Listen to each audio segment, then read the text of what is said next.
तो बिहार में वोटिंग की तारीखों के ऐलान के साथ ही चुनावी सरगर्मी बढ़ गई है। बिहार के दौरे पर आए ओवैसी सीमांचल से लेकर मिथिला तक के लोगों से समर्थन मांग रहे हैं। चुनावी सभा में उन्होंने 4 के बदले 24 का नारा बुलंद किया है। ओवैसी अपनी हर सभा में आरजेडी को टारगेट कर रहे हैं। ओवैसी की तेजस्वी को टारगेट करने के पीछे कौन सी रणनीति काम कर रही है, एक नज़र उस पर डालते हैं।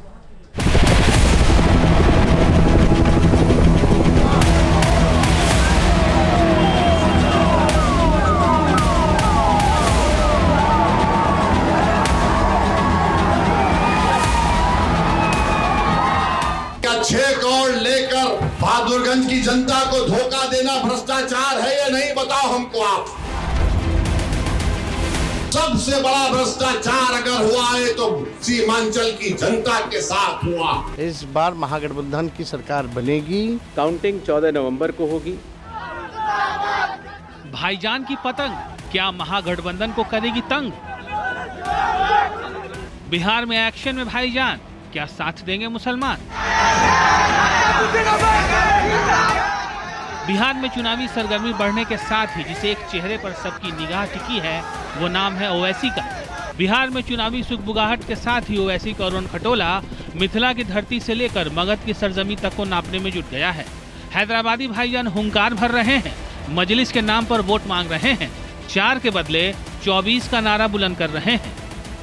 देख रहा हूँ इंशाअल्लाह ताला अख्तरुल ईमान की क़ियादत में सीमांचल में इंशाअल्लाह ताला मजलिस को उम्मीदवारों को बहुत बड़ी कामयाबी और यहाँ से विधायक बनेंगे।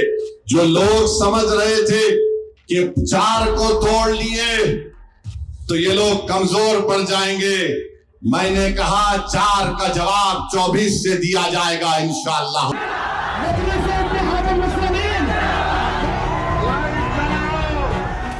ओवैसी का फोकस बिहार का सीमांचल है। सीमांचल की सियासी जमीन ओवैसी को अपने वोटों की फसल काटने के लिए मुफीद लगती है। सीमांचल के 4 जिलों में 24 सीटें हैं। सीमांचल की 24 सीटों पर मुस्लिम आबादी 40 से 70% तक है। 2020 के विधानसभा चुनाव में ओवैसी ने सीमांचल में 5 सीटें जीतकर तेजस्वी के सरकार बनाने के सपने को चूर चूर कर दिया था। 2020 के विधानसभा चुनाव में सीमांचल में ओवैसी की पार्टी AIMIM ने 11% वोट हासिल किए थे। पूरे भारत का सबसे पिछड़ा इलाका सीमांचल है। हम आपसे 2020 के विधानसभा चुनाव में सीमांचल ने हैदराबादी भाईजान की झोली वोटों से भर दी थी। मुस्लिम वोटों के दम पर ओवैसी ने 5 साल पहले कांग्रेस और आरजेडी का खेल बिगाड़ दिया था। अब एक बार फिर ओवैसी बिहार में इसी सीमांचल इलाके को अपनी सियासी प्रयोगशाला बनाने की कोशिश में जुटे हैं। को इसलिए नहीं आया हूं कि हैदराबाद से किसी को लाकर यहां पर इलेक्शन लड़ा दूं।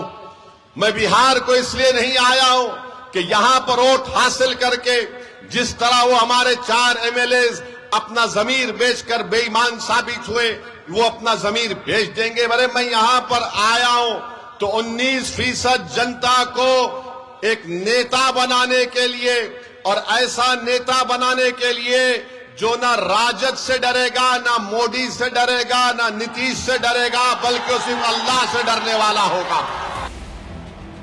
ओवैसी की एंट्री से 2020 के चुनाव में सीमांचल का गेम बदल गया था। इस बार राहुल गांधी ने जिस तरह सीमांचल पर फोकस कर रखा है उससे विधानसभा का चुनाव काफी रोचक हो गया है। लेकिन सीमांचल की अपनी सभाओं में ओवैसी तेजस्वी और आरजेडी को टारगेट कर रहे हैं। और याद रखो राजद वालों, तुमने 4 को खरीदा ना, इंशाअल्लाह ताला तुम भिखारी बन के अख्तरुल ईमान और तौसीफ आलम के घर को आओगे। हम तुमको बताएंगे कि सीमांचल के इंसाफ कैसे होता। असदुद्दीन ओवैसी भले ही कह रहे हों कि वो बिहार की 243 सीटों पर चुनाव लड़ेंगे, लेकिन उनका फोकस मुस्लिम बहुल सीटों पर है। मुस्लिम बहुल इन सीटों में भी ओवैसी सीमांचल में ज्यादा मेहनत कर रहे हैं। सीमांचल बिहार के सबसे पिछड़े इलाकों में आता है। हम नेता की बात करते, सियासी क़ियादत की बात करते तो तुमको लगता है ना हमारा नेता तो खुला है। अरे तुम्हारा नेता तो लफ्ज मुसलमान बोलने को तैयार नहीं है। तुम्हारा नेता तो लफ्ज मुसलमान बोलने को तैयार नहीं है। ये कब तक ड्रामाबाजी चलेगी बताइए? ड्रामा कब तक चलेगा? मुसलमान इनको कब याद आता है? चुनाव आ गया ए भाई हमको वोट दे दो, उसके बाद उसको पलट कर मत पूछो। बिहार में महागठबंधन 2020 की हार को अभी तक भूला नहीं है। यही वजह है कि इस बार तेजस्वी फूंक फूंक कर कदम रख रहे हैं। हालांकि आरजेडी साफ कर चुकी है कि वो एआईएमआईएम से किसी तरह का गठबंधन नहीं करेगी। कई बार चुनाव में ऐसे क्षण आते हैं जब आपका न लड़ने का फैसला तेजस्वी जी के नेतृत्व में पूरे महागठबंधन को, मैं समझता हूं कि आप उस संदर्भ में सोचिए कि महागठबंधन ने एक लंबी लकीर तेजस्वी जी ने खींच दी है।